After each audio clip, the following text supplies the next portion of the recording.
जय श्री कृष्ण दोस्तों। श्री नारद जी कहते हैं, राजन, एक दिन सावले सलोने वाला श्री कृष्ण सोने के रत्न जटित पालने में सोए हुए थे।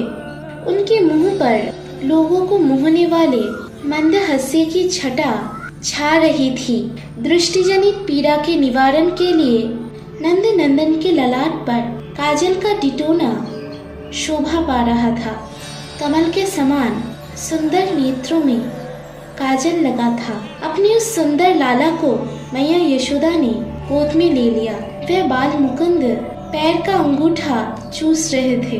उनका स्वभाव चपल था।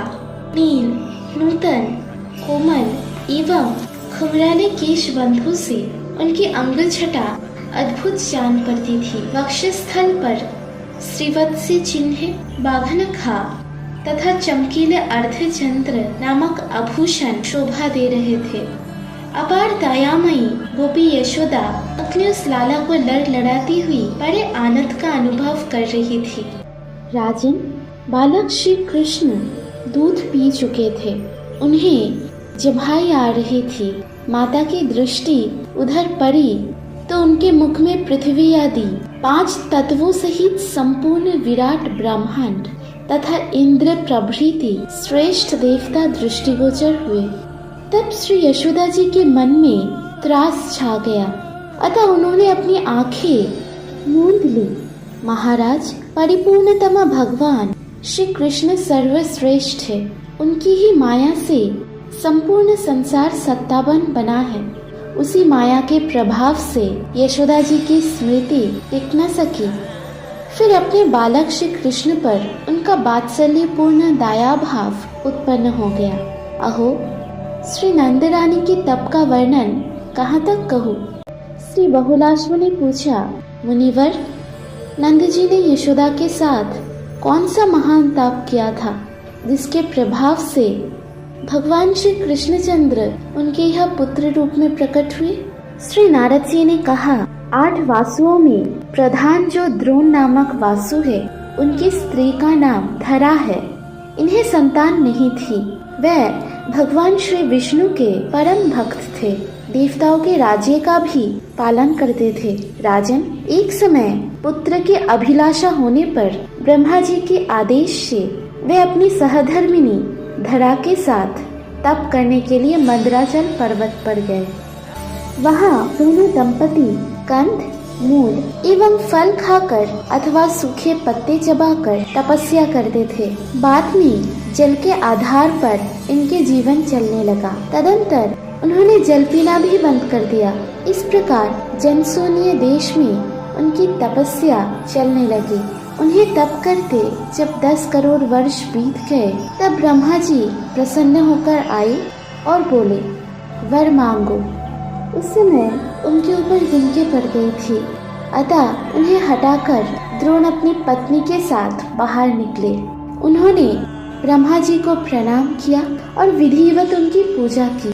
उनका मन आनंद से उल्लासित हो उठा। वह उन प्रभु से बोले, श्री द्रोण ने कहा, ब्राह्मण, विधे, परिपूर्णतमा जनार्दन भगवान श्री कृष्ण मेरे पुत्र हो जाए और उनमें हम दोनों की प्रेम लक्षण भक्ति सदा बनी रहे, जिसके प्रभाव से मनुष्य दुर्लक्ष्य भाव सागर को सहज ही पार कर जाता है। हम दोनों तपस्वी जनों को दूसरा कोई वर अभिलाषित नहीं है। श्री ब्रह्मा जी बोले, तुम लोगों ने मुझसे जो वर मांगा है वह कठिनाई से पूर्ण होने वाला और अत्यंत दुर्लभ है। फिर भी दूसरे जन्म में तुम लोगों की अभिलाषा पूरी होगी।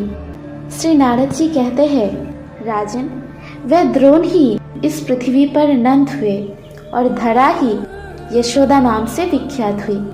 ब्रह्मा जी की वाणी सत्य करने के लिए भगवान श्री कृष्ण पिता वासुदेव जी की पुरी मथुरा से ब्रज में पधारे थे। भगवान श्री कृष्ण का शुभ चरित्र सुधा निर्मित खार से भी अधिक मीठा था। गंधमादन पर्वत के शिखर पर भगवान नर नारायण के श्रीमुख से मैंने इसे सुना है। उनकी कृपा से मैं कृतार्थ हो गया। वही कथा मैंने तुमसे कहा है। अब और क्या सुनना चाहते हो? श्री बहुलाश्व ने पूछा, महामुनि, शिशु रूपधारी उन सनातन पुरुष भगवान श्री हरि ने नंद गृह में बलराम जी के साथ कौन कौन सी लीलाएं की, ये मुझे बताइए।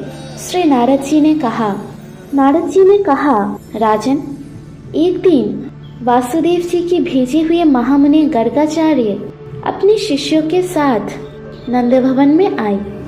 नंद जी ने पति आदि उत्तम उपचारों द्वारा मुनि श्रेष्ठ करके विधिवत पूजा की और प्रदक्षिण करके उन्हें साष्टांग प्रणाम किया। श्री नंद जी बोले, आज हमारे पितर, देवता और अग्नि सभी संतुष्ट हो गए। आपके चरणों की धूलि पड़ने से हमारा घर परम पवित्र हो गया। महामुनि, आप मेरे बालक का नामकरण कीजिए। विप्रवर प्रभो, अनेक पुण्यों और तीर्थों का सेवन करने पर भी आपका शुभ आगमन सुलभ नहीं होता। श्री गर्ग जी ने कहा, नंदराय जी, मैं तुम्हारे पुत्र का नामकरण करूंगा, इसमें संशय नहीं है, किंतु कुछ पूर्व काल की बात बताऊंगा, अतः एकांत स्थान में चलो।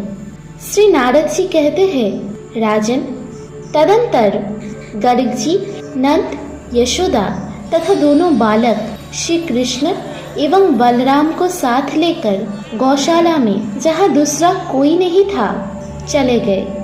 बाकी की कथा सुनिए अगली पार्ट में। राधे राधे।